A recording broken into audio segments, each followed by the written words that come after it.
ഞാനിങ്ങനെ അവിടെ ഇരുന്ന് ഇങ്ങനെ കളിക്കുന്ന ഇങ്ങനെ നോക്കി ആദ്യം വേദി നോക്കി ഇങ്ങനെ സദസ്സൊക്കെ നോക്കി ഇങ്ങനെ പോകുമ്പോഴേ അപ്പം ഞാൻ മാത്രമാണ് ഒരു പടുവായിട്ടുള്ളത് അവിടെ. അപ്പോൾ സാധാരണ പറയലുണ്ടല്ലോ, വലിയ നല്ല മനോഹരമായ എന്തെങ്കിലും ഒന്ന് നമ്മൾ സംഘടിപ്പിക്കുകയാണെങ്കിൽ അതിന് കണ്ണീറട്ടായിരിക്കാൻ വേണ്ടിയിട്ടൊരു സാധനം വെക്കും.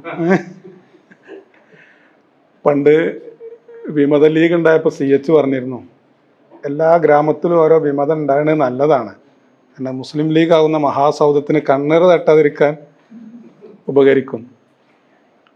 പിന്നെ എല്ലാവരും ഞാനും കൂടി ആകുമ്പോഴാണ് ഇത് പൂർത്തിയാകുന്ന നിൽക്കാണത്. സാഹിത്യ പരിഷത്തിൻ്റെ സമ്മേളനത്തിന് മാപ്പിളക്കവി ടി ഉബൈദിനെ ക്ഷണിച്ച ഇതിനെക്കുറിച്ച് അദ്ദേഹത്തിൻ്റെ ഒരു പ്രസംഗത്തിനെ കുറിച്ച് പറയാറുണ്ട്. അവിടെ മലയാളത്തിലെ ലബ്ധപ്രതിഷ്ഠരായ കവികളും ഗാനരചയിതാക്കളൊക്കെയാണ് ഇരിക്കുന്നത്. അപ്പോൾ ആദ്യമായിട്ടാണ് ഒരു മാപ്പിളപ്പാട്ട് രചയിതാവിനെ വിളിക്കുന്നത്. ഉബൈദ് സാഹിബ് തുടങ്ങിയത് തന്നെ പൂങ്കുയിലുകളും രാപ്പാടികളും വന്നിരിക്കുന്ന ഈ പൂങ്കാവനത്തിൽ ഇതാ ഒരു കാക്ക വന്നിരിക്കുന്നു എന്ന് പറഞ്ഞു. രണ്ടർത്ഥത്തിൽ ഒന്ന് ഉബൈദ് കാക്കയാണ്, പിന്നെ മാപ്പിള കവി എന്നുള്ളവർക്ക് പറഞ്ഞു. എന്നതുപോലെ പ്രമുഖരായ ആളുകളൊക്കെ ഉണ്ട്. പുസ്തക ചർച്ച, ഞാൻ ഇപ്പം ഇങ്ങോട്ട് പോകുന്നപ്പോൾ ഡോക്ടർ ഷംസുദ്ദീൻ തിരൂർക്കാടിനോട് പറഞ്ഞു, ഞാൻ ആദ്യമായിട്ടാണ് പുസ്തക ചർച്ചയിൽ പങ്കെടുക്കുന്നത്. ഞങ്ങളെല്ലാം പ്രസംഗിക്കും, രാഷ്ട്രീയക്കാർക്ക് പ്രസംഗിക്കാൻ വായിക്കൊന്നും വേണ്ട. അതിന് രണ്ട് സംഗതിയാണ് വേണ്ടത്. ഒന്ന് ചെട്ടിമിടുക്ക് വേണം, വേറൊന്ന് തിണ്ണമിടുക്കും വേണം. അത് രണ്ടും അങ്ങനെയുള്ളൂ. പ്രസംഗത്തിനെ കുറിച്ച് പറയാ 6000 ഔൺസ് വായിച്ചാലാണ് 1/2 ഔൺസ് പ്രസംഗിക്കുക എന്നാണ്. അതിപ്പോൾ ഇവിടെ ഉസ്താദൊക്കെ നടത്തിയതുപോലെ പണ്ഡിതോചിതമായ പ്രഭാഷണമാണ്. ഞങ്ങൾ 1/2 ഔൺസും വായിക്കാതെ 6000 ഔൺസ് പ്രസംഗിക്കും. അതിൻ്റെ ഒരു ചെട്ടിമിടുക്കും. പിന്നെ ഇപ്പോൾ 25 മിനിറ്റ് ഒന്നും വേണ്ട നമുക്ക്. അപ്പോൾ ഇവിടെ പിന്നെ പുസ്തക വായനയെക്കുറിച്ചും വായന അല്ലേ നിലനിൽക്കുമോ, വായന മരിക്കുന്നു എന്നൊക്കെ. പക്ഷേ വായന അങ്ങനെ മരിക്കും എന്ന് എനിക്ക് തോന്നില്ല. ഇപ്പം ഞാൻ യൂത്ത് വെൽഫെയർ ബോർഡ് മെമ്പറായിരുന്ന സമയത്ത് ഇന്ത്യൻ സിനിമയുടെ 100 എന്ന് പറഞ്ഞൊരു പരിപാടി ഞങ്ങൾ സംഘടിപ്പിച്ചിരുന്നു. മോഹൻലാലൊക്കെ വന്നിട്ടാണ് ഉദ്ഘാടനം ചെയ്തത്. അപ്പോൾ അതിൽ അന്ന് പറഞ്ഞിരുന്നു, സിനിമ വന്ന സമയത്ത് ഒരു വലിയ ചർച്ച ഉണ്ടായിരുന്നു അത്ര. അങ്ങനെ ചലച്ചിത്രം ലോകത്തെ അത്ഭുതപ്പെടുത്തിയ, മനുഷ്യനെ ഏറ്റവും അധികം സ്വാധീനിച്ച ഒരു മാധ്യമമാണല്ലോ. അപ്പം നാടകം എന്നത് വിസ്മൃതിയിലായി പോകും, ഇനി അതൊന്നും ഉണ്ടാവില്ല എന്ന് പറഞ്ഞിരുന്നു. പക്ഷെ ഇന്ന് നമ്മളൊരു നാടകം വെച്ച് നോക്കി, നാടകം എന്ന് പറഞ്ഞാൽ ആൾക്കാർ ഓടിക്കൂടും. ഇപ്പോഴും പിന്നെ ലണ്ടനിൽ ഒരു ഷേക്സ്പിയർ നാടകം ഓടിക്കൊണ്ടിരിക്കുന്നുണ്ട് എന്നാണ് നമുക്ക് നമ്മൾ നെറ്റിൽ നോക്കിയാൽ കാണാൻ കഴിയും. അപ്പോൾ അത് ആളുകളുടെ മനസ്സിൽ ഉള്ള ഇത് എന്നതുപോലെ വായന അങ്ങനെ ഇല്ലാതാവുമെന്ന് എനിക്ക് തോന്നുന്നില്ല. ഇപ്പം ഞാനിങ്ങോട്ട് വന്നപ്പോൾ വെറും കൈയോടെ വാഫി അലൂമിനി സെൻറ്റർക്ക് വരാൻ പറ്റില്ല. അപ്പോൾ എന്തെങ്കിലും ഒന്ന് കൊണ്ടുവരണ്ടേന്ന് കരുതിയിട്ടാണ് ഞാൻ ഡോക്ടർ KP ഷംസുദ്ദീൻ തിരൂർക്കാടിനെ കൊണ്ടുവന്നത്.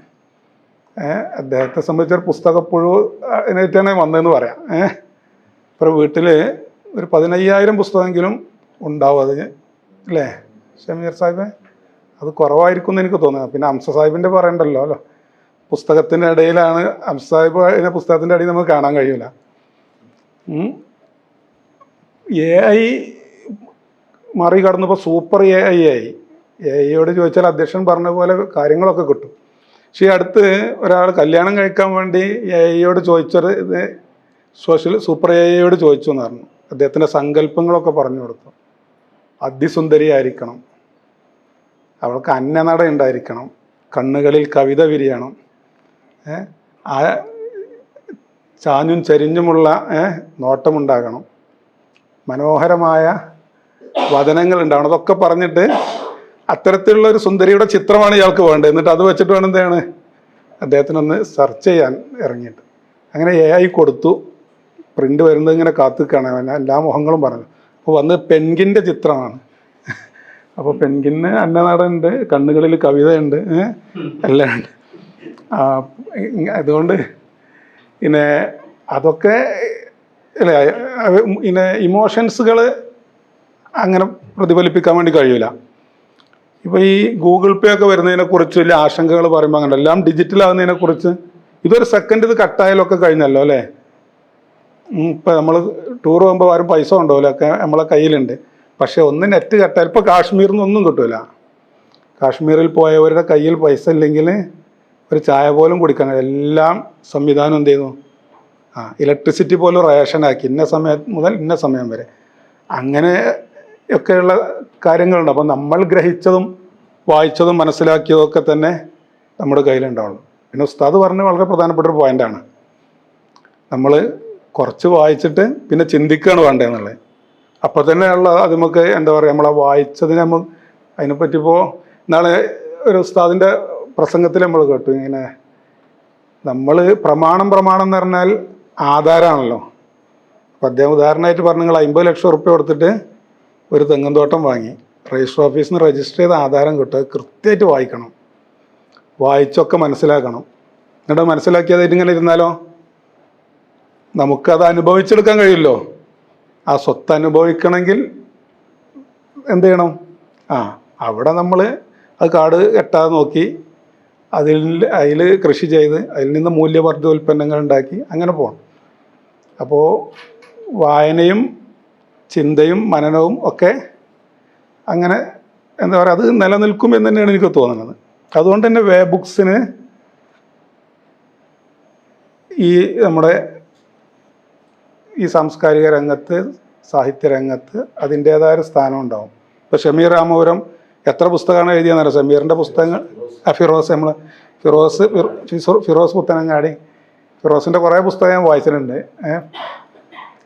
വളരെ അയജ്ഞ ലളിതമായി എഴുതുന്ന ഒരാളാണ്, അവൻ്റെ ഭാഷ അങ്ങനെ ഒരു. അപ്പോൾ പുസ്തകങ്ങൾ ഒന്നും വന്നുകൊണ്ടിരിക്കും, പുസ്തകങ്ങൾ ആവശ്യമാണ്. അതുകൊണ്ടാവും ഇന്നെന്താണ് വേ ബുക്സ് അല്ലേ, നമ്മൾ ഇറക്കിയ പുസ്തകങ്ങൾ അത് ചർച്ചയാവുന്നുണ്ട്, അതിന് 2ാം പതിപ്പുകൾ ഇറക്കേണ്ടി വരുന്നുണ്ട്. വേ ബുക്സിൻ്റെ ദൗത്യം എന്ന് പറഞ്ഞാൽ അതിപ്പോൾ വഫിയ സംവിധാനത്തിൻ്റെ അല്ലേ, CIC-യുടെ ഒക്കെ ദൗത്യം തന്നെയാണ്. സമുദായത്തിൻ്റെ ഈ ഇരുളടഞ്ഞ നാൽക്കവലയിൽ കാലം കൊളുത്തി വെച്ച വർണ്ണോജ്വലമായ വഴിവിളക്കാണ് ഹക്കീം ഉസ്താദിൻ്റെ നേതൃത്വത്തിലുള്ള ഈ പ്രസ്ഥാനം. അതിൻ്റെ ഈ പ്രകാശം കാണുമ്പോഴാണ് പലർക്കും ഒക്കെ പ്രയാസം ഉണ്ടാകുന്നത്. കാരണം നിരച്ചീലുകൾക്ക് പ്രകാശത്തിനോട് അലർജി ആയിരിക്കും, അവർക്ക് ഇരുട്ടാവും ഇഷ്ടമുണ്ടാവുക. അപ്പോൾ ഈ വഴി എന്ന് പറയാം, അതെന്ന് പറഞ്ഞാൽ അതിൽ നിന്ന് നമ്മൾ പുറകോട്ട് പോകേണ്ടതില്ല എന്നുള്ളതാണ് ഞാൻ ഈ പറഞ്ഞതിൻ്റെത്. ഇങ്ങനെ ദീർഘിച്ചു പോകണില്ല. ഈ സൂഫി സുഭാഷിതങ്ങൾ എന്ന പുസ്തകം ഇത് പബ്ലിഷ് ചെയ്ത ഉടനെ തന്നെ എൻ്റെ കയ്യിൽ കിട്ടിയിരുന്നു. പക്ഷേ ഉസ്താദ് കൂടെ പറഞ്ഞതുപോലെ ഒരു ഗൗരവകരമായ വായനയ്ക്ക് ഞാൻ വായിച്ചിട്ടില്ല എന്ന് പറയാൻ പറ്റില്ല, കള്ളമല്ല, വായിച്ചിട്ടുണ്ട്. പക്ഷെ ഇങ്ങനെ എന്താ പിന്നെ ഒരു ഭാഷ ഓടിച്ചിട്ട് വായിക്കുക എന്ന് പറയില്ലേ, അതിങ്ങനെ കിട്ടി. നമ്മൾ ഇങ്ങനെ ഒന്ന് ആദ്യമാണ് പുസ്തകം കിട്ടിയാൽ ആദ്യം മണത്ത് നോക്കണം എന്നാണ് പറയാം. നമ്മൾ കുട്ടികളെ പഠിപ്പിക്കുമ്പോൾ അതാ പറയാം, പുസ്തകത്തിൻ്റെ ഒരു